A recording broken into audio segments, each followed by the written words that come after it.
Hallo meine Lieben, schön, dass ihr zu mir gefunden habt und ich wende mich heute wieder an euch mit einem weiteren Video.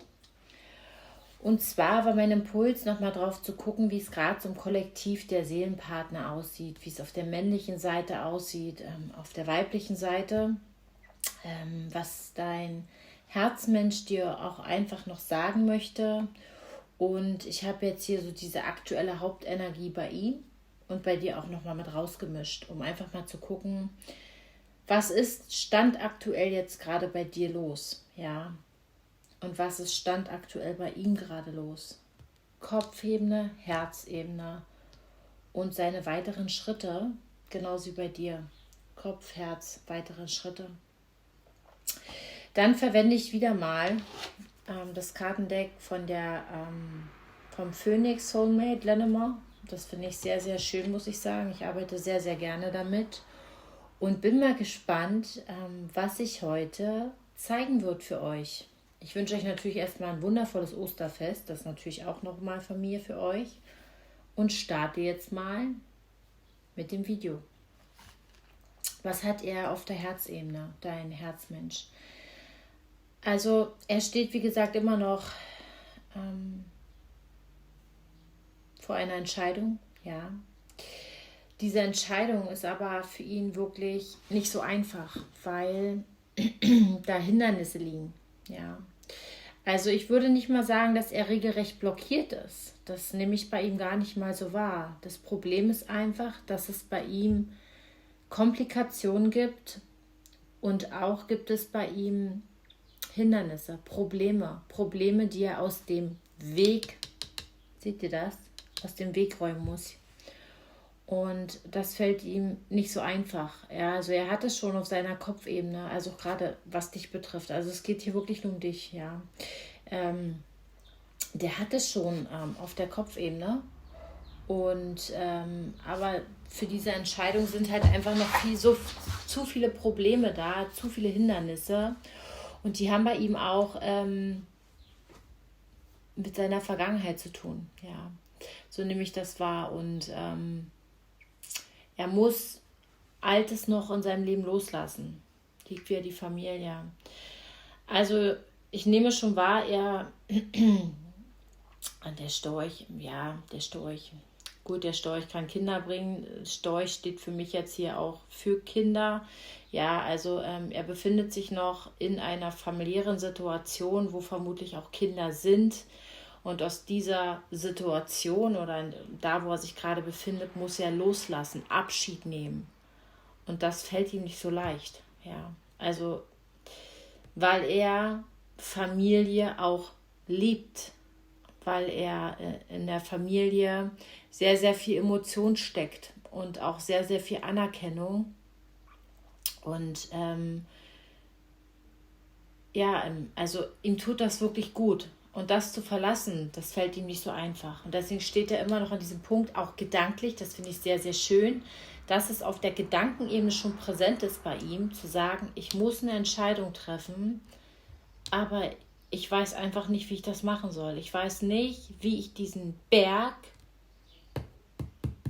überwinden soll, wie ich diese Probleme, die da einfach sind, am besten für jede beteiligte Person löse und es dann endlich loslassen kann und neu beginnen kann.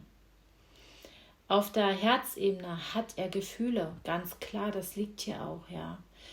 Kann sein, dass er nicht lange Zeit nicht so wusste, was ist das? Ist da Gefühl, ist da kein Gefühl? Was ist das, ja? Und ich nehme mir ganz klar wahr, dass er Gefühle hat. Also er hat sehr, sehr viel Emotion für dich übrig. Er ist eigentlich auch ein sehr, sehr emotionsvoller Mann, sehr, sehr emotional, wenn er sich nicht blockieren würde. Also er blockiert sich im Endeffekt immer selbst und lebt seine Herzebene nicht so richtig aus. Er ist, wie gesagt, voller Gefühle. Er ist eigentlich auch sehr, sehr intuitiv und er hat aber auch Probleme mit seiner Psyche. Also er hat psychische Probleme und ich nehme das auch wahr, vielleicht hat es auch familiäre Gründe, warum das so ist. Vielleicht, wie gesagt, auch aus der Vergangenheit, warum diese psychischen Problematiken da sind. Wie gesagt, hier ist auch Süchte, ja. Also es kann sein, dass er seine Psyche, seine Probleme mit seiner Psyche in Alkohol, Drogen, Fresssucht, wie auch immer, versucht zu kompensieren, weil ihm das fehlt innerlich, was er denkt im Außen zu finden. Er ertränkt es, anstatt neu zu beginnen. Und das ist natürlich ein Riesenproblem, weil sonst wird sich dieser Kreislauf, in dem man sich befindet, immer wieder wiederholen. Also auf der Herzensebene hat er definitiv Gefühle und das wirklich mit Sicherheit. Ja, also das wirklich ganz, ganz stabil. Aber er versucht sich halt immer noch gewissermaßen davor zu schützen und zeigt das vermutlich im Außen nicht. Also du wirst von seinen Emotionen im Innen nichts mitkriegen. Vielleicht kommt mal ein Brocken, aber das war es am Ende auch. Auf jeden Fall kommt in eurer Seelenverbindung, hier liegt wieder die Seelenpartnerkarte, Bewegung rein. Ja, hier kommt auf jeden Fall Bewegung. Er kommt wieder in Bewegung, so sehe ich das hier ganz klar. Und das definitiv mit Erfolg. Und die wird wieder etwas Neues beginnen, Neues anfangen. Die kommt wieder Stabilität rein zwischen euch, auch wenn du vielleicht momentan gar nicht so das Gefühl hast, dass es so ist, aber es wird auf jeden Fall passieren. Aber das kann auch einen Moment dauern. Ja. Also es wird wahrscheinlich nicht heute und nicht morgen sein, aber es wird auf jeden Fall passieren. Als Hauptenergie, Stand aktuell, habe ich bei ihm auf jeden Fall die Lebensaufgabe mit dir. Ja. Also er hat mit dir, er wird da gerade auch ganz massiv geprüft, was dich angeht. Vielleicht prüfst du ihn aber auch, ja. Also du stellst ihn vor diese Aufgabe und für ihn, wie gesagt, er fühlt sich auch so ein bisschen schuldig, was dich angeht. Vielleicht hat er dich in der Vergangenheit nicht so toll behandelt und er hat einfach noch Angst. Er hat einfach Angst, ich nehme jetzt wahr, sich zu öffnen, fallen zu lassen, so kommt es mir, dir gegenüber. Obwohl du ihm vermutlich gar nichts tust. Aber diese Emotionen, diese Gefühle, die er für dich hat, und die hat er definitiv, hält er nicht ohne Grund zurück. Die hält er nicht ohne Grund zurück. Ja, wie gesagt, die familiäre Problematik, die da ist, das ist vorbei. Das ist, vermutlich versucht er da noch irgendwas festzuhalten, aber eigentlich ist es wirklich vorbei. Und er hat einfach, was dich betrifft, noch sehr, sehr viel Zweifel und auch Sorge. Aber es ist seine verdammte Aufgabe, das zu ändern. Das Schicksal greift da definitiv ein, gerade bei ihm, ja. Genau, wir wechseln mal auf deine Seite. Also bei dir nehme ich schon wahr, du bist im Kopf doch schon im Einklang, ja. Also ich nehme dich da jetzt nicht so mega zerstreut, war klar, hast du vielleicht manchmal so ein kleines Gedankenkarussell, dass du dir da ein bisschen Gedanken machst, was ihn betrifft. Vielleicht auch, warum ist das so? Und das ist auch völlig normal, dass man sich immer wieder die Frage stellt. Vermutlich würden einige Kartenleger sagen, du musst hier, du musst da, am Arsch musst du was. Das ist total normal, dass es dir auch mal scheiße geht. Und es ist total normal, dass du dir über dieses Kuddelmuddel hier mit dem Prinzen, ja, der in seinem Prinzessinnen-Türmchen sitzt, wirklich auch Gedanken machst. Es wäre ja schlimm, wenn du es nicht machen würdest, ja. Und ich sehe aber schon die Bewegung in deiner eigenen Harmonie, in deinen Frieden. Also vermutlich hast du das, was ihn betrifft, auch einfach akzeptiert und angenommen, wie es da ist. Du hast Sehnsucht auf der Kopfebene, ja? Also du hast Sehnsucht nach ihm, definitiv, die hast du. Aber trotzdem bleibst du da im Frieden, du bleibst bei dir, du bist auch wirklich, was ihn betrifft, auch die Leidenschaft, ja. Du begehrst ihn wahnsinnig.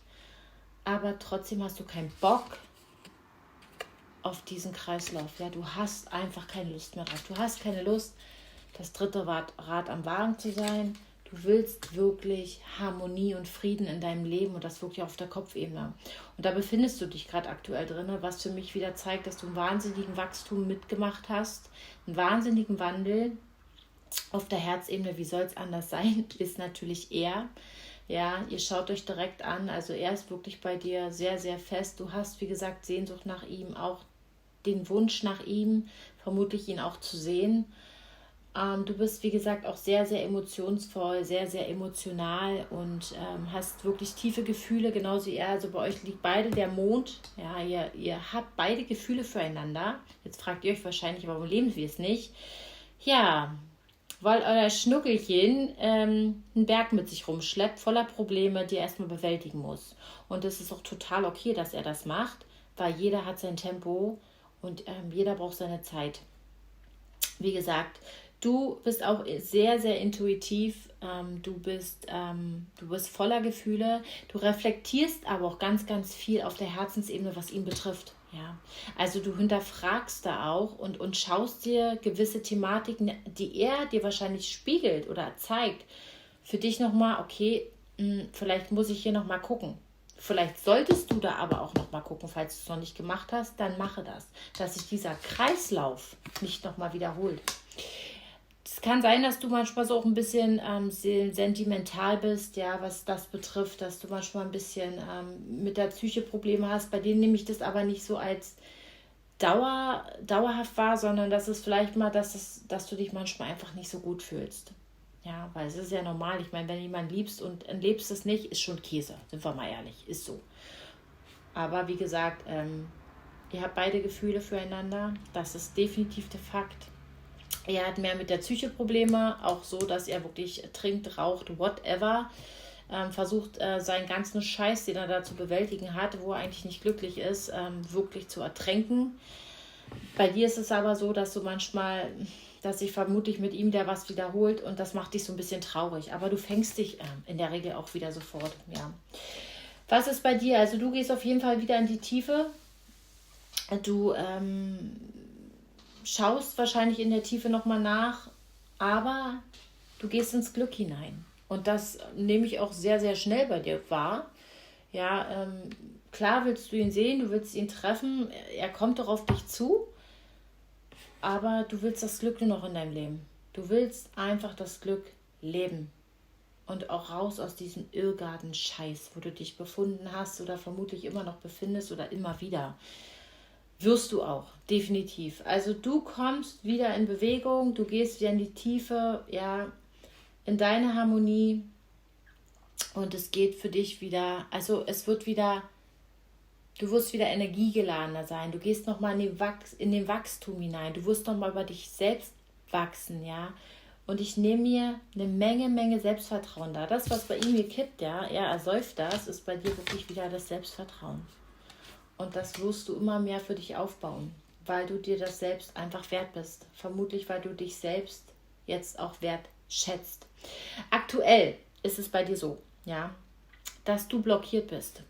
Du bist so ein bisschen blockiert, was den Herrn angeht. Vermutlich hast du dich auch so ein bisschen verschlossen ihm gegenüber. Hier liegt ja auch dann nochmal der Seelenpartner, was auch total okay ist. Ja, also du wendest dich da so ein bisschen ab, weil du einfach auf diesen Scheiß keine Lust mehr hast. Ihm gehört dein Herz, er hat den Schlüssel für dein Herzilein, aber du hast einfach auf diesen Kreislauf keinen Bock mehr. Das ist auch total okay und das ist gut so.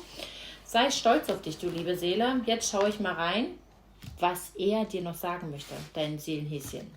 Er möchte dir sagen, das Herz, ja. Also, er ist mit dem Herzen bei dir. Definitiv. Er ist mit dem Herzen bei dir und das sagt er ja nochmal ganz klar. Dann sagt er dir, du bist ein Seelenspiegel, du bist ein Spiegel für ihn. Dass er mit der Psyche Probleme hat, sagt er auch ganz klar. Aber da sind Gefühle und Liebe. Er bewundert dich auch gewissermaßen, ja. Und er versetzt sich manchmal in die Gedanken so darin hinein und das macht ihn glücklich. Und er sagt, dass er immer noch Verletzungen hat. Verletzungen aus alten Tagen. Und dass du ernten wirst, was du gesät hast. Also deine Arbeit wird nicht unentdeckt bleiben. Sie wird sich auszahlen. Und hier nehme ich auch wahr, dass hier eine Überraschung wartet in der Liebe. Das sagt er auch ganz klar. Also wenn du daran nicht mehr glaubst, es wird sich etwas verändern zwischen euch. Ganz, ganz klar. Und im Unterdeck, finde ich ganz witzig, liegt er selber nochmal. Also nehme ich jetzt. Oder aber er hat Angst, dass da ein anderer Mann kommt, mit dem du einen neuen Weg gehst, einen gemeinsamen Weg gehen könntest. Tja, Schätzelein, wenn du nicht aus der Pötte kommst, könnte das durchaus passieren. Ja, also ihr Lieben, es passiert viel, viel mehr bei ihm, als du vermutlich denkst, ja. Solltest du Mann sein, dann switcht das für dich einmal um, dann geht es hier um dein Seelenhäschen, Hasilein, wie auch immer. Es passiert ganz, ganz viel gerade aktuell, es ist viel im Umbruch. Es ist aber nicht nur in den Seelenkombinationen so, sondern auch viel, viel weitgreifender. Bleibt bei euch, lasst euch nicht einschüchtern. Es geht auf jeden Fall weiter. Du wächst mehr und mehr in dir selbst, in deiner Selbstliebe. Du wertschätzt dich selbst. Du gehst für dich ins Glück, in die Tiefe, in deine Wunscherfüllung hinein. Du bist auch kopfmäßig wirklich viel bei dir, in deiner Harmonie. Hast manchmal so ein kleines Ungleichgewicht, was ihn anbelangt, weil natürlich liebst du ihn und natürlich vermisst du ihn. Das ist total normal. Und dass du manchmal keinen Bock hast, ist auch normal. Und jeder, der sagt, das ist nicht so, das ist für mich absoluter Blödsinn. Weil wenn ich jemanden liebe, vermisse ich ihn auch. Ne? Und du darfst ihn lieben und du darfst ihn auch vermissen. Ja. Loslassen heißt nicht wegschmeißen. Loslassen heißt einfach Akzeptanz schaffen für seine jetzige aktuelle Situation und ihm den Raum geben, dass er diesen Scheiß klären kann. Wenn du energetisch Druck ausübst, dann kommt er denn endlich und jedes Mal auf die Uhr guckst, dann wird er in 3 Jahren noch nicht aus dem Pott kommen. Ne?